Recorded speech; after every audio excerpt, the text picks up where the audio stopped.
My son texted me at 6:14 a.m. "Don't come to the hospital. We're saying our goodbyes without you." I read it twice because at 74, my eyes sometimes skip words, but this time nothing was missing. It was written clearly, deliberately, as if I were a stranger who might accidentally show up where she wasn't wanted. I sat on the edge of my bed with the phone in my hand, listening to the house breathe the way it does in the early morning. The radiator clicked. The clock in the kitchen ticked too loudly. Outside, a delivery truck passed. Ordinary life continuing without any respect for what that sentence had just done to me. For a moment, I thought maybe he sent it to the wrong person.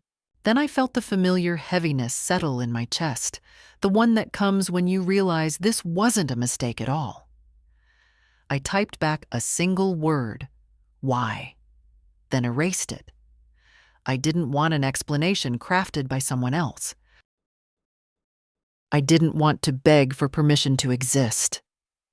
I put the phone face down on the nightstand and stared at my hands. They looked old in the morning light. Veins like blue threads, skin thin from years of work and worry. These were the hands that fed him, held him through fevers, signed checks when he was short on rent, and rocked his children so he could sleep. And now they were apparently not welcome at a bedside where goodbyes were being said. I stood up slowly, feeling my knees protest, and went to the bathroom. I washed my face and looked at myself in the mirror. My hair had gone almost completely white, but it was still thick. My eyes were tired, yes, but they were steady. I didn't see someone dramatic or unreasonable. I saw a woman who had been quietly set aside for years and had finally been informed of it in writing. In the kitchen, I made tea out of habit, though I didn't drink it. I kept thinking about that word "without you." It wasn't angry. It wasn't cruel in tone. It was administrative, like a policy update, as if my absence was already assumed, already agreed upon by everyone else in the room. I imagined my daughter-in-law's face as the message was sent. Calm, controlled, probably relieved. She never liked hospitals, and she liked even less the idea of me having a reason to be there. I sat at the table and tried to reason with myself. Maybe he was protecting me. Maybe he thought it would be too much. That's what sons say when they want to sound kind while doing something unforgivable. I knew that voice. I had accepted it before. But this time, there was something different. This time, it wasn't just about sparing my feelings. This time, it was about erasing me from a moment that mattered. I carried my tea to the sink and poured it out. The decision came quietly, without drama. I would go, not to make a scene, not to demand anything. I would go because I had earned the right to be present, and because staying home would mean agreeing with that message. I put on my coat, the sensible one with deep pockets, and took my keys. As I reached for my bag, my phone buzzed again. I didn't look. Whatever else he had to say could wait. I was already on my way. I drove slower than usual, not because of traffic, but because my body refused to rush towards something it already understood would hurt. The sky was still pale, that washed-out color it gets before the sun fully commits. I had driven this road to the hospital so many times over the years that my hands knew every curve without my help. This time felt different. This time no one was expecting me, and that knowledge sat beside me like an unwanted passenger. At the first red light, I caught myself rehearsing explanations no one had asked for. I imagined my son saying he only wanted to protect me, that he thought I was too fragile for this. The thought made my jaw tighten. Fragile had become a convenient word people used when they wanted to make decisions for me. I had outlived a husband, buried friends, survived surgeries, and rebuilt my life more than once. Fragile was not the problem. Inconvenient was. The hospital sign came into view long before I reached the entrance, its blue letters glowing against the early morning gray. I remembered bringing my son here when he was 9, holding his hand while he cried over a broken wrist, promising him it would be all right, even though I couldn't be sure. I remembered sitting in these parking lots waiting for news, drinking bad coffee, praying to a God I wasn't always sure I believed in. All those years, all those miles, and now I was being told to stay away like a nuisance. I parked farther from the entrance than usual. Old habit. I liked to leave the closer spaces for people who needed them more, even when I did. As I stepped out of the car, a sharp wind cut through my coat. I welcomed it. It kept me alert. It kept me from dissolving into thoughts that would only weaken my resolve. I straightened my shoulders and walked, each step steady, measured, unhurried. Inside, the hospital smelled the same as it always had: disinfectant and coffee, and something metallic underneath it all. The fluorescent lights made everyone look a little unreal, as if we were all halfway between here and somewhere else. I watched a young woman hurry past, crying into her phone, and an older man sit alone by the wall, staring at nothing. No one noticed me. That was fine. I had grown used to being invisible. At the information desk, I gave my name calmly. The receptionist looked at her screen, then at me, then back again. There was a pause just long enough to tell me something had been said about me. Something I wasn't meant to hear. She cleared her throat and pointed me toward the elevators without meeting my eyes. That was confirmation enough. As the elevator doors closed, my phone vibrated in my pocket. I didn't take it out. I already knew who it would be. Either my son calling too late or my daughter-in-law calling too early, ready to manage the situation. I wasn't ready to be managed. I wanted to see things as they were, not as they would later be explained to me. When the doors opened onto the ward, the noise softened into a tense quiet. Machines beeped. Shoes squeaked on polished floors. Somewhere down the hall, a television murmured. I walked slowly, reading room numbers, feeling that peculiar calm that comes when you've already accepted the worst. Whatever waited for me at the end of that corridor, I would face it standing. I saw her before she saw me. She was standing near the window at the end of the corridor, arms folded tight against her chest, her posture rigid in a way that had nothing to do with fear and everything to do with control. She was dressed carefully, neutral colors, hair perfectly set, as if this were a business meeting instead of a hospital vigil. When she turned and noticed me, the color drained from her face so quickly it startled even me. For a brief second, the mask slipped, and what showed underneath was not grief, but panic. She stepped toward me at once, heels clicking sharply on the floor. "You shouldn't be here," she said, in a low voice, glancing around as if afraid someone might overhear. Her hand reached out instinctively, not to touch me, but to stop me, like a traffic signal raised too late. I looked at that hand and then at her face. I had known this woman for almost 20 years, and in that moment I understood her better than I ever had before. "I'm not here to cause trouble," I said calmly. My voice sounded steady, even to my own ears. "I'm here because I belong here." Her mouth opened, then closed again. She swallowed and leaned closer, lowering her voice further. "He didn't want you to come. He thought it would be easier this way." Easier for whom, she didn't say. She didn't need to. Her eyes flicked down the corridor toward the room, as if guarding a boundary she had decided was hers to enforce. I felt something tighten in my chest, but it wasn't fear. It was clarity. "You don't get to decide that," I said, not sharply, just plainly. "Facts don't need volume, and neither does he." She straightened, color creeping back into her cheeks, this time as anger.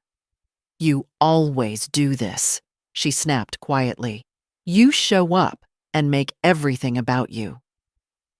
I almost laughed, but there was no humor left in me for that. For years I had made myself smaller so she could feel bigger. I had kept quiet at dinners, smiled through remarks that landed like small cuts, convinced myself that peace was worth the price. Standing there under those lights, I finally saw the full bill. Before I could answer, my son appeared from the room. He looked exhausted, older than I remembered, his face drawn tight with a strain that went beyond the moment. When he saw me, his expression hardened immediately, as if he had been bracing for this exact confrontation. "Mom," he said, and the word sounded more like an accusation than a greeting. "I told you not to come." "I got your message," I replied. "I read it very carefully. I didn't raise my voice. I didn't need to. And I came anyway." He ran a hand through his hair, the same nervous gesture he had as a boy. "This isn't fair," he muttered. "We're dealing with enough already. We. Not him. Not me. We, meaning the unit I was no longer considered part of."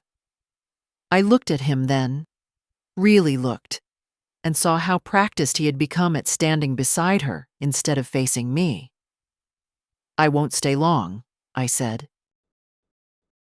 "But I will go in." The silence that followed was thick and uncomfortable.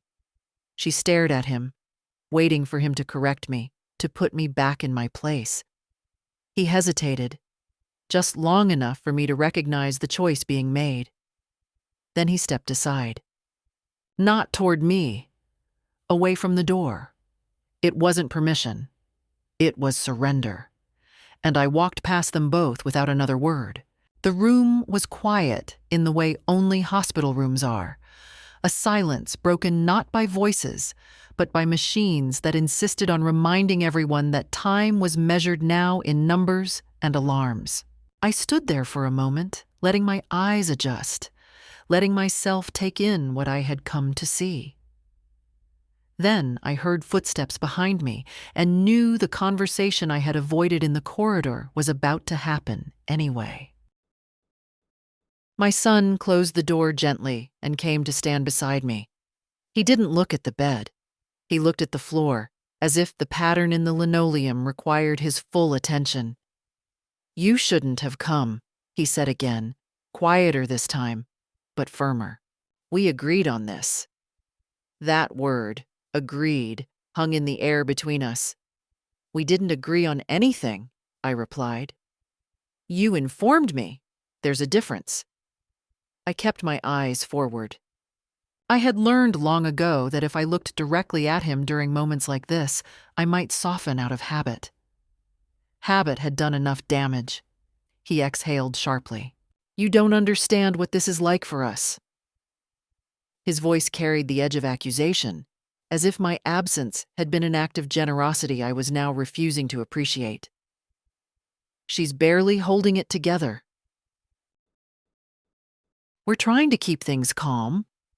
"So I'm the problem," I said, not angrily, just stating the shape of the thing as it finally revealed itself. "My presence makes things inconvenient." He lifted his head then, eyes flashing. "Don't twist my words. This isn't about you." I almost smiled at that.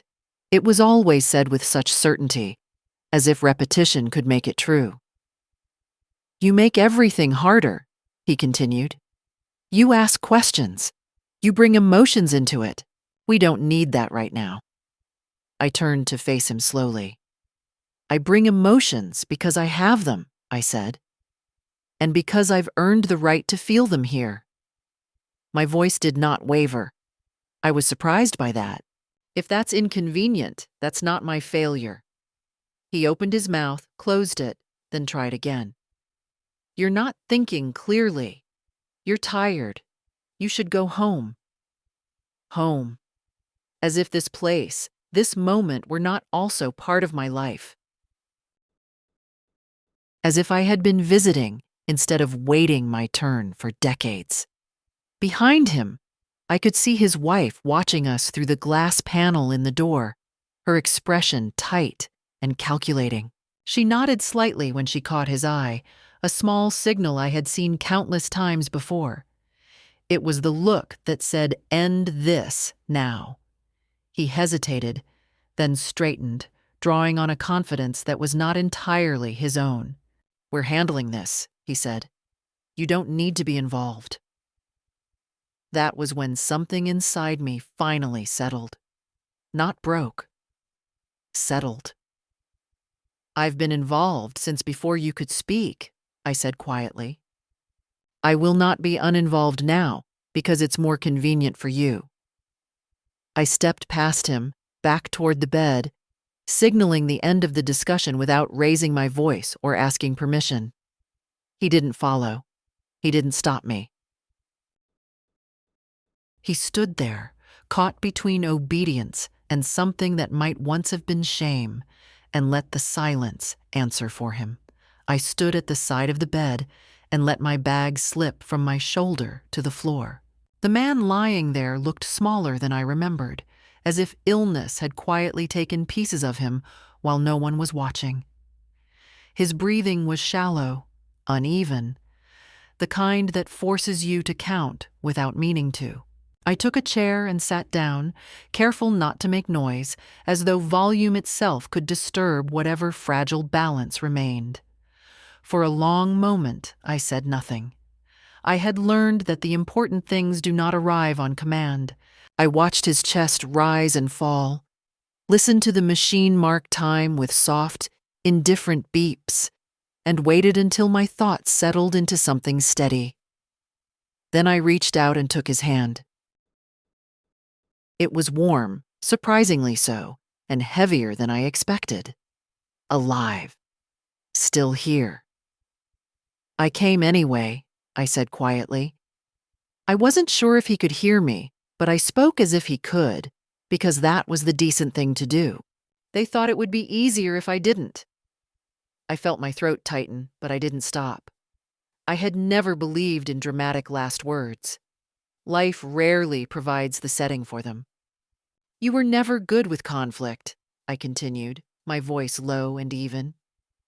"You liked things neat. Clean edges. I suppose this is their way of keeping it tidy." His fingers twitched faintly in mine, or maybe I imagined it. I didn't chase the hope. I had learned better. Instead, I talked to him the way I always had, plainly, without performance. I told him that I was glad I came, that whatever was said in other rooms did not change what had already been lived. That I was not angry, not in the way people expect anger to look. I was simply finished pretending. I thought of the years I had stepped back so others could stand taller, the holidays I shortened my visits, the opinions I swallowed, the checks I wrote quietly so no one would feel uncomfortable owing me anything but silence. Sitting there, I understood that none of that had bought me protection from this moment. It had only taught them I would accept it. "I won't stay long," I said, squeezing his hand once, gently. "Not because they want me gone. Because I've said what I needed to say." My voice wavered then, just slightly, and I allowed it. There is a difference between weakness and truth. I leaned closer so my words wouldn't have to travel far. "You don't owe me anything," I said. "Not forgiveness, not gratitude. I'm not here for that." I paused, choosing the words carefully. "But I am done being erased." I sat there until his breathing changed again, slower this time, and I felt that the moment had reached its natural end. I placed his hand back on the blanket, smoothed the fabric the way I used to smooth my son's hair when he slept, and stood up. When I turned toward the door, I didn't look back. Some goodbyes are not meant to be witnessed. When I stepped back into the corridor, the air felt heavier than before, as if the walls themselves had been listening. My son and his wife were standing exactly where I had left them, close together, their heads inclined toward one another in a posture I recognized well. It was the posture of people who believe they are on the same side of a problem, and that the problem has just walked out of a room. She was the first to speak. "Did you say what you needed to say?" Her tone was controlled, careful, the way one speaks to someone who might become unpredictable. Her eyes moved over my face, searching for signs of tears or hysteria, for anything she could later point to as proof that I had been unreasonable. "Yes," I answered. One word was enough. I had learned that explanations were invitations, and I was no longer inviting anyone in. My son shifted his weight from one foot to the other. "We didn't think this would turn into all this," he said, gesturing vaguely at the space between us, as if tension were a physical mess I had created, and he was now being forced to step around. "You have to understand, everyone is exhausted." "I understand exhaustion very well," I replied. "I've been tired for years." I didn't raise my voice. I didn't sharpen my words. I simply let them exist. That unsettled him more than anger ever could. She let out a short breath, the kind meant to signal patience. "This isn't the time for old grievances," she said. "We're trying to focus on what matters." What she meant, of course, was that I did not matter. Not enough to complicate the narrative they had prepared for themselves. I looked at her then, really looked, and saw not a villain, but a woman accustomed to arranging the world so it ran smoothly for her. People like me were not meant to resist.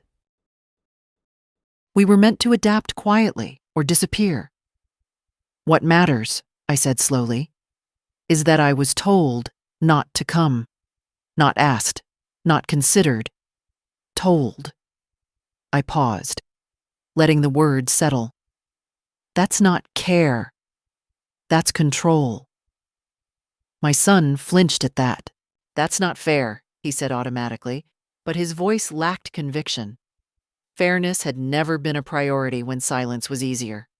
"No," I agreed. "It isn't." I picked up my bag from the floor and slipped the strap over my shoulder. The movement seemed to alarm her more than anything I had said. She took a step forward, as if afraid I might do something dramatic, announce something, demand something. I did none of those things. "I'm leaving now," I said. "Not because you want me to. Because I've done what I came to do." I looked at my son one last time. "You don't need to walk me out." For a moment, neither of them spoke. Then she nodded, a small, relieved gesture, already moving on in her mind. My son watched me walk away down the corridor, his expression unreadable. I did not turn back. I had spent too many years doing that, hoping someone would call me back with a change of heart. This time, I walked steadily toward the exit, carrying with me something I had almost forgotten how to hold: my own dignity. The drive home felt longer than the one that brought me there, though the roads were the same and the traffic no worse. Something had shifted inside me, and it made every familiar landmark feel slightly misaligned, as if I were seeing my own town from a different height. I didn't turn on the radio. I wanted to hear my own thoughts clearly, without anyone else narrating them for me. At a stoplight, my phone buzzed in my bag. I didn't reach for it. I already knew what would be waiting: messages framed as concern, questions disguised as obligations, explanations that would ask me to understand just a little more. Understanding had been my lifelong reflex. It had cost me more than I ever admitted. That reflex finally felt tired. As I drove, memories surfaced not as scenes, but as facts, lined up cleanly in my mind the way numbers line up on a bank statement. I remembered the first time my son asked for help after college, how quickly I said yes without asking for details. I remembered the apartment deposit I paid so he wouldn't have to move back home, the car repair I covered so he could keep his job, the credit card balance I cleared because he sounded ashamed when he mentioned it. Each time, I told myself this was what mothers did. Each time, it became a little easier for him to expect it. I thought of the years after his marriage, how my role quietly changed. Invitations became shorter. Visits became supervised by schedules that were never mine. Conversations shifted from warmth to logistics. When his wife spoke to me, it was often with polite efficiency, as if I were a service provider whose reliability mattered more than her presence. I adjusted. I always adjusted. I told myself harmony required sacrifice, and sacrifice was my strength. By the time I pulled into my driveway, the realization had settled fully. None of this had happened suddenly. The message that morning hadn't been a shock so much as a summary. It was the final line in a long pattern I had helped write by refusing to interrupt it. Inside the house, the quiet wrapped around me gently.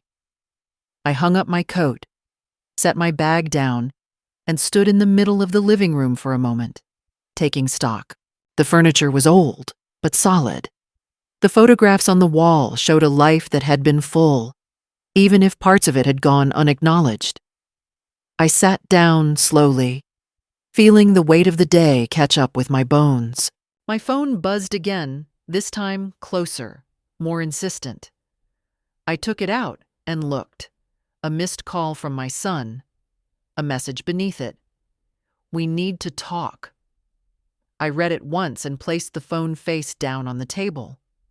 We would talk, yes, but not on his terms, and not while I was still catching my breath from being dismissed like an inconvenience.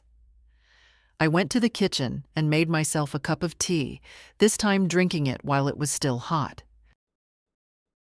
As I sat there, I understood something with a clarity that surprised me.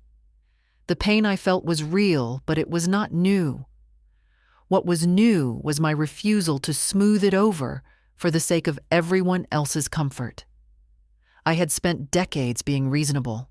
I was finished paying for that reasonableness with my silence. Whatever came next would be different, not louder, not cruel, just different. And for the first time in a long while, that thought did not frighten me at all. The call came an hour later. I knew it would. He never allowed silence to stretch too long once it stopped serving him. I let the phone ring until it stopped, then rang again, then again. On the fourth attempt, I answered, not because I felt pressured, but because I felt ready. "You left without saying goodbye," he said immediately, as if that were the offense worth naming. His voice carried irritation, wrapped in fatigue, the tone of a man who believed he was still entitled to my explanations. "I said goodbye where it mattered," I replied. "You were standing right there." There was a pause, then the sound of someone exhaling sharply. "You embarrassed us," he said. "She's very upset." "You showed up after we explicitly asked you not to." "I didn't shout," I said. "I didn't argue with the staff. I didn't make a scene." I leaned back in my chair, feeling oddly steady. "If my presence alone embarrassed you, that's something you might want to think about." He didn't answer right away. I could hear movement on his end, a door closing, the familiar sign that he had stepped away so she wouldn't hear this part.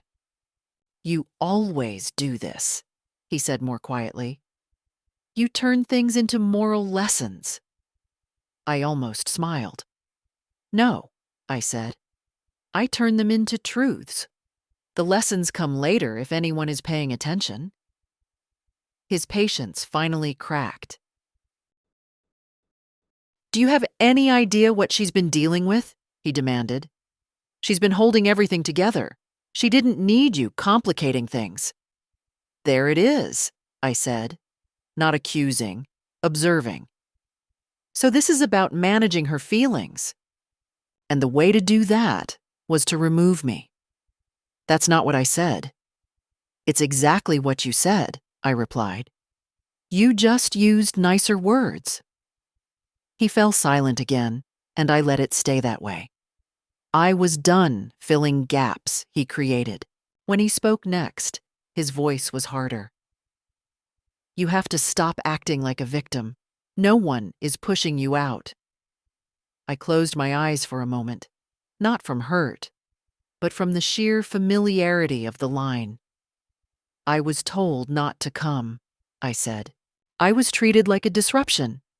And when I asked for nothing, not even time, I was still too much. If that isn't being pushed out, then words have lost their meaning." He started to interrupt me, but I continued, my voice calm and unhurried. "I have supported this family for decades, quietly, without conditions. I have rearranged my life to stay useful and unobtrusive. And today, when it mattered most, I was told I didn't belong." "That's not fair," he said again. But now it sounded automatic, reflexive. "Fairness isn't what I'm asking for," I said. "Respect is." From somewhere in the background, I heard her voice, sharp and impatient, asking if he was done yet. He muttered something back, then returned to the call. "We'll talk later," he said. "When things calm down?"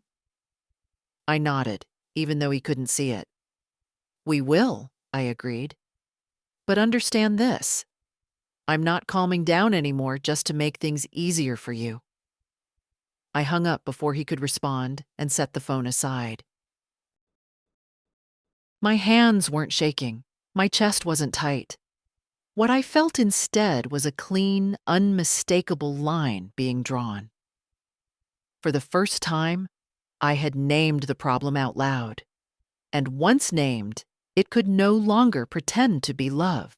That night, I slept poorly, but not from grief. My mind was too alert, too clear, as if something long buried had finally surfaced and refused to sink back down. I lay in the dark, listening to the house settle, to the small noises I had always found comforting, and understood that a line had been crossed that could not be uncrossed. Not by anger, by truth. Sometime before dawn, I stopped trying to sleep and sat up in bed. The message from the morning replayed itself in my head, not with the sting it had first carried, but with a strange neutrality. "We're saying our goodbyes without you." It sounded different now, smaller, like a confession rather than a command. They had already decided who belonged where, and it had nothing to do with love. It had everything to do with convenience. I thought about how carefully I had arranged myself over the years to remain acceptable. I had learned when to arrive and when to leave, what topics to avoid, how to phrase concern so it didn't sound like criticism. I had trained myself to be grateful for scraps of inclusion, for invitations that came late and ended early. And all the while, I told myself this was maturity, that this was what strong women did. They endured. They adapted. They didn't make things harder. What I saw now was simpler and more uncomfortable. I had been cooperating in my own dismissal. Each time I accepted being sidelined without protest, I taught them it was allowed. Each time I chose silence over clarity, I made room for decisions that excluded me. The message hadn't come out of nowhere. It had grown out of years of my careful compliance. Sitting there in the half-light, I didn't feel rage. I felt something firmer than that. Resolve. The kind that doesn't shout or demand witnesses. The kind that settles into your bones and changes how you stand. I was done negotiating my place in a family I had helped build. I was done shrinking myself so others could feel comfortable standing taller. I got out of bed and made coffee, strong and black, the way I used to when I was still working and needed to be steady before facing a long day. I drank it slowly at the kitchen table and made a quiet inventory of my life. The house was mine. The accounts were mine. The time I had left was mine. None of those things required permission. For the first time, I allowed myself to imagine a future that did not revolve around being useful to people who resented my usefulness. It wasn't a dramatic vision. It was practical, peaceful. A future where my presence was not conditional and my absence was not weaponized. A future where I chose when to show up and when to step back without guilt. By the time the sun rose fully, the decision was complete. I would no longer wait to be included. I would act from where I stood, with the authority of someone who had nothing left to prove. They might never understand what they had set in motion that morning. But I did, and that was enough to change everything. The next morning, I woke with the kind of clarity that comes only after a long internal argument has finally ended. There was no heaviness in my chest, no urge to replay conversations and rewrite my answers. I knew exactly what needed to be done, and that certainty made my movements calm and deliberate. I dressed carefully, not out of vanity, but out of respect for myself. I chose the navy coat I wore when I needed to be taken seriously, and shoes that didn't rush me or slow me down. By 9 o'clock, I was at the bank. I had been with the same branch for years, long enough that the security guard nodded at me by name. The woman at the desk smiled politely until she saw my expression, then straightened in her chair. People can sense when you are not there to chat. I asked to speak with the account manager who had handled my affairs for the last decade. When he appeared, his greeting was warm, familiar. It faded when I told him I needed to review several authorizations. We sat in a small office with frosted glass walls. I laid my handbag on the table and took out a folder I had prepared the night before. Inside were copies of documents I knew by heart. Joint access forms, automatic transfers, standing permissions that had once seemed harmless. As he reviewed them, his brow furrowed. "You've given your son quite a bit of access," he said carefully, not judgmental, just factual. "I know," I replied. "That's why I'm here." I asked him to walk me through each authorization slowly, explaining what could be changed immediately and what required formal revocation. He did, professional and thorough, and with each explanation, I felt something tighten into place inside me. This was not revenge. This was order. This was correcting a structure that had been left unattended for too long. Some changes were simple. Others required signatures, waiting periods, confirmations. I signed where needed, my hand steady. When he asked if there had been a dispute, I shook my head. "There's been a misunderstanding," I said, "on all sides. I'm resolving mine." He nodded, understanding more than I had said. From the bank, I went straight to my lawyer's office. He had known me since before my husband died, had watched me learn to manage on my own. When I told him I wanted to revise my will and restructure certain protections, he didn't look surprised. He asked practical questions. I answered them without hesitation. We talked about boundaries in legal language, about clarity, about removing ambiguity that invites entitlement. By the time I left, My name felt firmly attached to my life again, no longer floating at the edge of other people's decisions. On the walk back to my car, my phone buzzed. A message from my son, then another. I didn't read them. There would be time for words later. Today was for actions. That afternoon, I sat at my kitchen table and looked around my house with new eyes. Nothing had changed, and yet everything had. I was no longer waiting to be treated fairly. I was treating myself properly. And for the first time since that message arrived, I felt something close to peace. By the time evening came, the phone had gone quiet. Not peaceful quiet, but the strained kind that follows resistance, when people pull back to regroup. I noticed it the way you notice a storm pausing before it changes direction.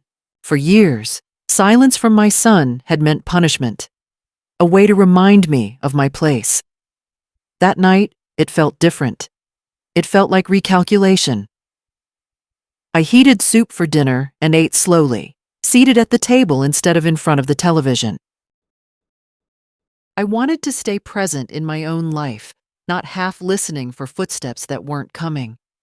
Outside, the streetlights flickered on one by one. I realized I was not waiting for the phone to ring. That, more than anything else, told me how far I had already moved. When the call finally came, it was later than usual. He didn't start with anger. That surprised me. His voice was tight, controlled, the way it gets when he is trying not to reveal how little control he feels.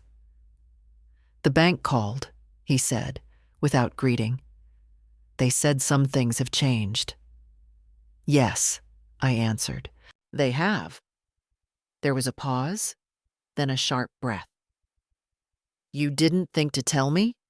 he asked.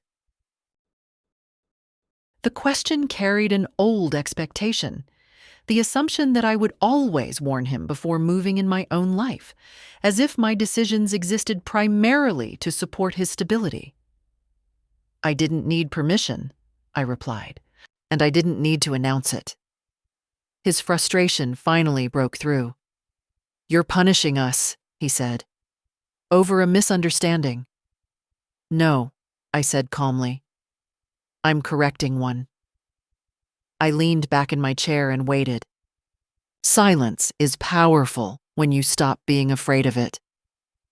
"This is not the time," he said after a moment. "Everything is already complicated." "It was complicated before," I replied. "You just didn't feel it because I absorbed the weight." From somewhere nearby, I could hear his wife's voice, low and urgent, asking what was happening. He covered the phone briefly, then came back on the line. "She's upset," he said. "She thinks this is extreme." I nodded to myself. "I imagine she does." "You can't just change things overnight," he insisted. "I didn't," I said. "I changed them after years of consideration. I simply stopped explaining myself." He had no answer for that. What he wanted was reassurance, a signal that this was temporary, that I would return to my old position once emotions cooled. I offered none. Eventually, he said he needed to go, that they would talk later. I told him that was fine. And it was. After the call ended, I sat in the quiet and felt something settle fully into place. I had left the hospital on my own terms. I had stepped out of the role they assigned me. Whatever they were feeling now, confusion, fear, anger, it belonged to them. I had carried enough that was not mine. That night, I slept deeply for the first time in days, not because everything was resolved, but because I was no longer betraying myself to keep the peace.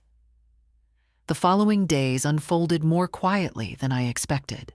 There were no dramatic confrontations, no sudden apologies, no grand attempts at reconciliation.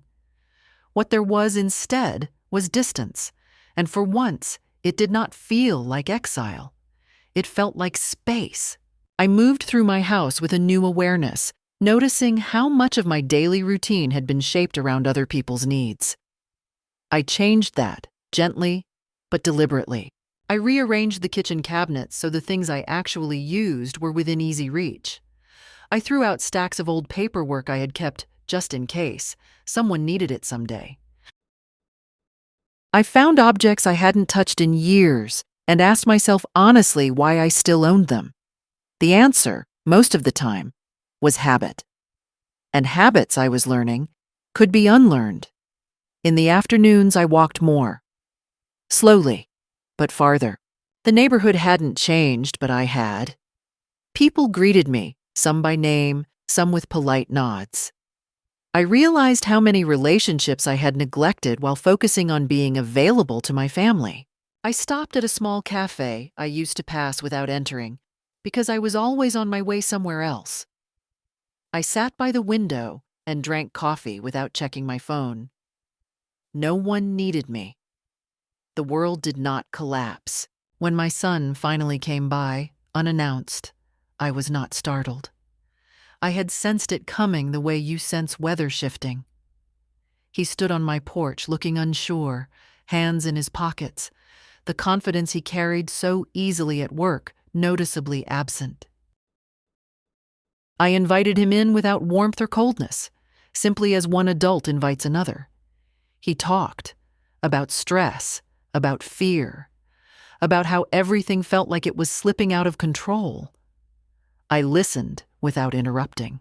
When he finished, he waited, clearly expecting reassurance, a promise that things would go back to the way they were. I didn't give him that. "I love you," I said. "That hasn't changed. But the way things were was hurting me." I told him plainly what I would and would not do going forward. No ultimatums, no dramatics, just boundaries stated as facts. He looked at me for a long moment, as if seeing me clearly for the first time in years. He didn't argue. He didn't agree either. He left with uncertainty in his eyes, and I let him take it with him. Some lessons need time. That evening, alone again, I felt something I hadn't felt in a long while. Pride. Not the loud kind. The quiet kind that comes from knowing you didn't abandon yourself when it would have been easier to do so. Whatever happened next, I knew this much. I had reclaimed my place in my own life, and that was not something anyone could take away from me. The changes I made did not announce themselves. There were no speeches, no dramatic gestures meant to be noticed. That was never my style. Instead, the shift showed up in small, deliberate choices that accumulated quietly, the way years do. I stopped answering calls immediately. I returned messages when I had something to say, not when someone else demanded it. I no longer explained myself in advance, as if my decisions required approval to exist. One afternoon, I went through a drawer where I kept documents I hadn't looked at in years. Old insurance papers, copies of contracts, letters I had saved because someone once told me they might matter. I sorted them carefully, not out of fear, but out of responsibility to myself. It struck me how often I had handled serious matters with more discipline for others than for my own future. That imbalance ended there. I scheduled appointments that had nothing to do with anyone else. A long overdue medical checkup, a consultation about downsizing the house someday, not because I was being pushed, but because I wanted to choose the timing myself. I spoke to people who addressed me directly, not through my son, not through assumptions about what would be easiest for the family. Each conversation felt like another small stitch closing an old tear. My daughter-in-law did not call. That too told me something. When she finally sent a message, it was carefully phrased, polite, distant, as if we were negotiating a ceasefire. I replied briefly and without invitation. I had learned that access is not owed simply because someone is accustomed to it. There were moments of doubt, of course. Late at night, I would think of my son as a boy. The way he used to fall asleep with his hand curled around my finger, trusting me completely. Those memories still had weight, but I had learned to let them exist without allowing them to rewrite the present. Love does not require surrender. That truth had taken me most of my life to accept. One evening, while I was sorting through old photographs, I realized something else had changed. I no longer felt the urge to justify my decisions, even to myself. The explanations that once ran endlessly in my head had gone quiet. In their place was a simple understanding. I had not been unkind. I had been honest. And honesty, when it comes late, can feel brutal to those who benefited from its absence. The future remained uncertain. I did not know whether my relationship with my son would recover, or if it would settle into something more distant but more truthful. I did not know how long the silence from his wife would last, or what form it would take when it ended. But for the first time, that uncertainty did not frighten me. I had spent decades teaching others how to treat me by accepting less than I deserved. Now I was teaching something different, quietly, consistently, without apology. And whatever came next would have to meet me there, on ground that was finally my own. He called on a Sunday morning, which told me more than his words ever could. Sundays had always been reserved for family, for rituals that gave him a sense of stability. Calling me then meant the ground under him was still unsteady. I let the phone ring twice before answering, not to assert power, but to remind us both that I was no longer waiting by it. "I need to talk to you," he said. No greeting, no apology. Just need. I listened without interrupting, the way I had learned to do when he was a child and couldn't yet separate urgency from importance. He came over an hour later. He looked tired, thinner, as if the weeks had taken something out of him he didn't know how to replace. We sat at the kitchen table, the same one where he had done homework, where I had balanced bills late at night, so he wouldn't have to worry. I noticed he didn't mention his wife at first. That, too, was information. "I didn't realize how much you were doing," he said finally, staring into his coffee. "I mean, I knew, but I didn't really know." It was the closest he had come to an admission, and I accepted it for what it was. Not repentance, awareness. "I wasn't doing it to be noticed," I replied. "I was doing it because I thought that was my place." I met his eyes then. But a place that requires silence isn't a place. It's a corner. He swallowed and nodded, once. "She thinks you're punishing us," he said carefully, as if testing the words before setting them down between us. "I'm not punishing anyone," I answered. "I'm stepping back from a role that was costing me too much." I didn't soften it. I didn't sharpen it. I let it stand as truth. He looked at me for a long time, really looked, and something in his expression shifted. Not guilt. Something closer to recognition. "I don't know how to fix this," he admitted. "You don't have to fix it," I said. "You just have to stop pretending it didn't happen." I told him what I expected going forward, not as demands, but as conditions for my own participation. I would not be excluded quietly. I would not be spoken for. I would not be erased to keep the peace. When he left, there were no promises exchanged, no dramatic reconciliation, just an understanding, fragile but real, that things would not return to what they had been, and that was all right. As I closed the door behind him, I felt no triumph, only relief. I had spoken plainly, without anger or fear. Whatever came next would come on honest ground. The weeks that followed did not bring miracles. There were no sudden family dinners, no emotional speeches, no apologies wrapped in flowers. What they brought instead was something quieter and far more valuable: balance. My son called occasionally, cautiously, as if learning a new language.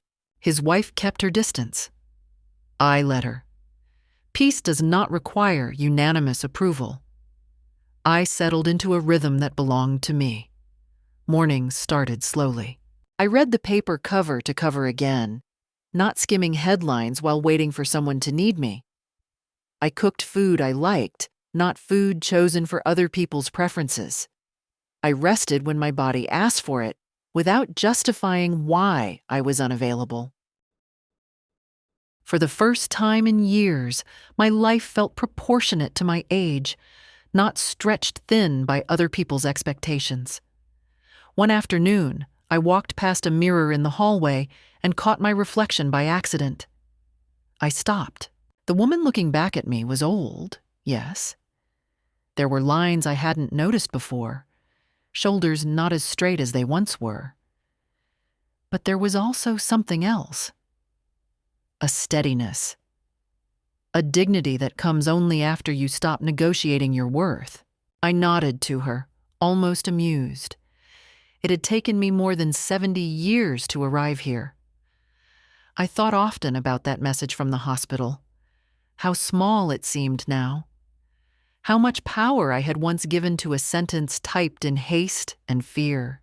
It had felt like an ending, but it was not. It was a beginning I did not recognize at the time. Being excluded forced me to include myself. My relationship with my son remains imperfect.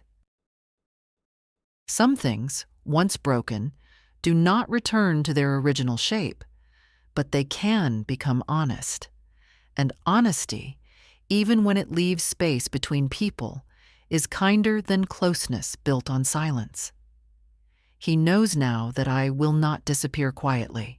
I know now that love does not require self-erasure. There are women my age who are still waiting to be invited, waiting to be chosen, waiting to be treated better if they are just a little more patient, a little less demanding, a little more useful. I was one of them, for a long time. If there is anything my life has taught me, it is this: dignity is not given. It is claimed, and it is never too late to claim it. If this story felt familiar, if you recognized yourself somewhere between the lines, don't ignore that feeling. It's trying to tell you something, and you don't have to face it alone.